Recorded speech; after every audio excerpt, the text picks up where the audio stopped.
What if you could get everything you wanted and all you had to do is change the way you communicate?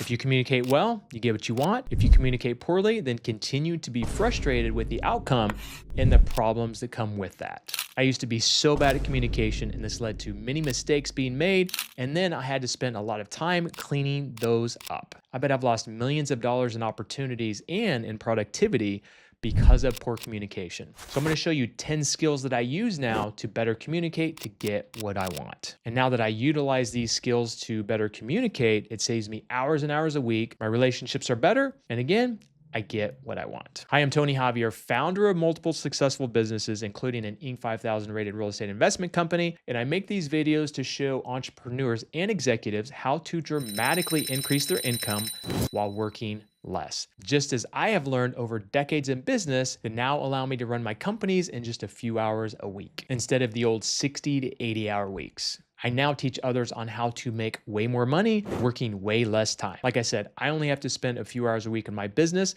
And if I can do that, I bet you can accomplish what you have in less than 20 hours a week. And that's my goal for you. So if you want to come along this journey to making way more money and working way less hours, hit the like and subscribe button so YouTube can share all my future videos with you, because I have some really good ones coming up. So let's jump into the 10 ways to better communicate better, to save you hours in the week, and to help you become way more effective.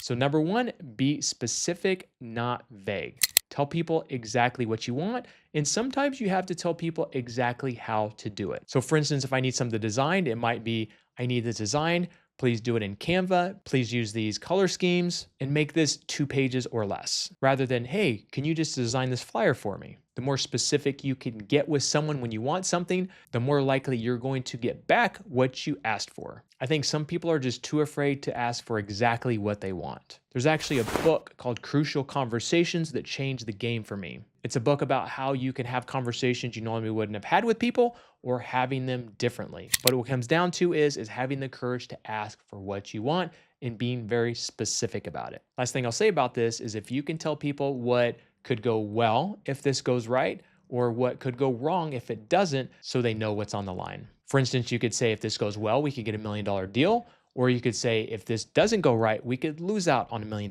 deal. Now, I like the positive reinforcement more than the negative, but it depends on who you're dealing with, right? Some people will use loss as motivation more than they will as positive. Number two, using bullet points. If you notice in my videos, I do 5, 7, 10 things of whatever topic that is. That's so that you can better process them. I use this in emails, I use this in videos, and I use this in messages. So for instance, in my emails, instead of just blurbing a bunch of stuff out in a bunch of different random sentences, I will break it up into bullet points so they can better process them. I even do this on messages. I talk about WhatsApp a lot, and I will send my team messages and I'll say 3 things. Number 1, I'll break it down for them so they can better process it, write it down, and accomplish it. And it helps them to figure things out much more easily. So use bullet points so people can just understand you better. Number 3 is state the outcome that you want. So as I kind of mentioned already in number 1 is you have to be very specific and tell them what the outcome is going to be. So if you want a flyer design, it's I want a 2-page flyer, I want these colors, and I want it done by Tuesday.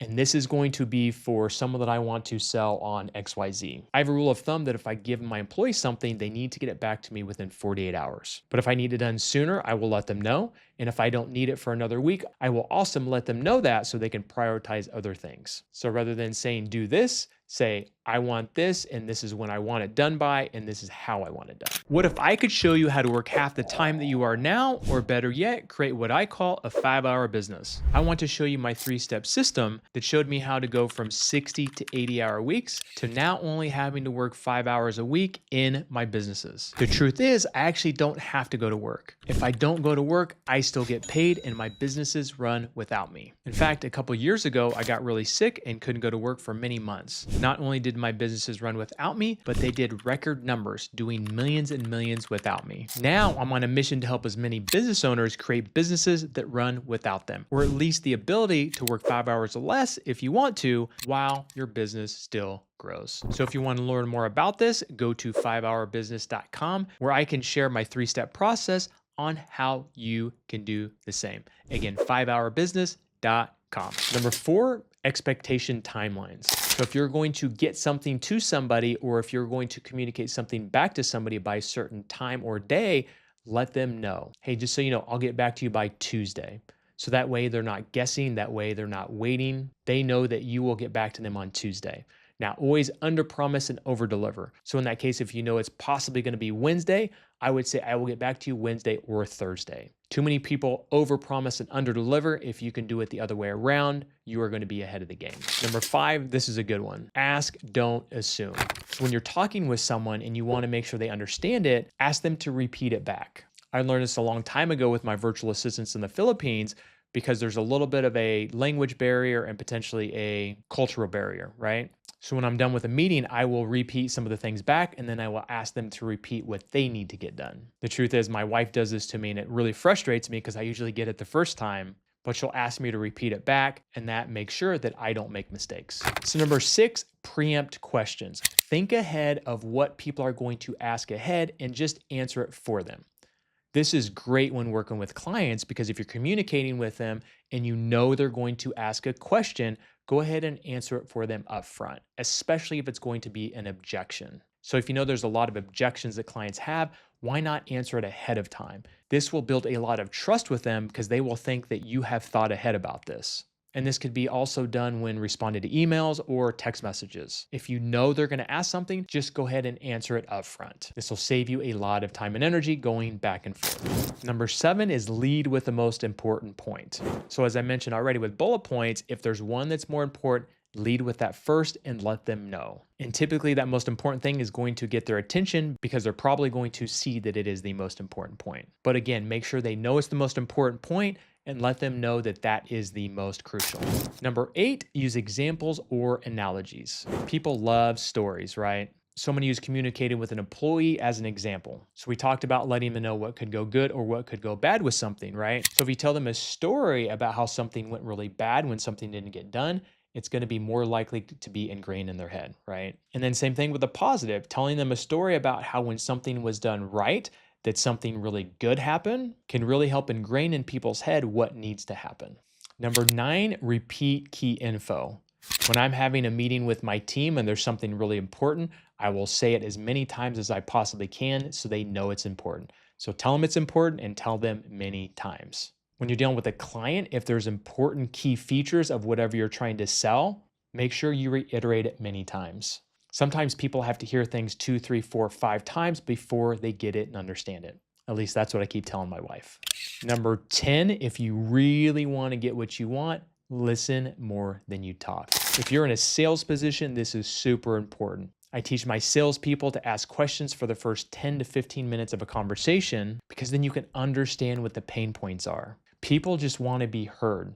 So not only can you get more information to help them, but it also makes them feel like you really care about them, which hopefully you do. Have you ever talked to someone, they literally just talk and talk and talk, and they don't ask you any questions and they don't really give you any time to breathe? But then sometimes you meet someone and they literally ask you 100 questions and you know nothing about them, but then you're like, wow, I really like this person. And it's not because they were super interesting, it's because they asked you a lot of questions and they listened. So if you want to get more, if you want to understand what people want and you want them to know that you care, listen more. And I'm going to give you a bonus tip. So those were the 10 things to better communicate and to have better communication skills. But this one here is a bonus for you that will help you to communicate much easier and much more effectively. And that is WhatsApp. I'm going to talk about this in the next video. But WhatsApp, I feel like, is one of the most underrated tools. The reason I like WhatsApp over Messenger is that you can not only record videos, but you can also listen to them at 2 times speed. So if someone sends me an email and I know it's going to take a long time for me to type something up, I will just send a voice message back. To me, this is much quicker and much easier. And not only that, but it also shows people the tone that I'm putting it in. Because sometimes when you say this is important, they don't really understand. But if you're like, hey, this is really important, it puts a lot more personality in it and people understand what it is you're trying to communicate better. So like I said, I used to be a really bad communicator. I'm not saying that I'm perfect at this point, but I can tell you my communication skills are 100 times better and I get way more of what I want. If you master these 10 things, I promise you it'll save you so much time and so much energy. Think about some of the presidents we've had: Donald Trump, Barack Obama, Bill Clinton. They were great communicators. They were great at listening. They were great at communicating. And guess what? They got what they want. They got the most powerful position in the world. Success leaves clues, and if you want to get what you want, again, just communicate better. So if you want to make way more money in less time and come along that journey with me, please hit the like and subscribe button. Share this with a colleague, a team member, or someone that you know that could use it. So if you like this video and really want to save yourself a lot of time, check out this next video.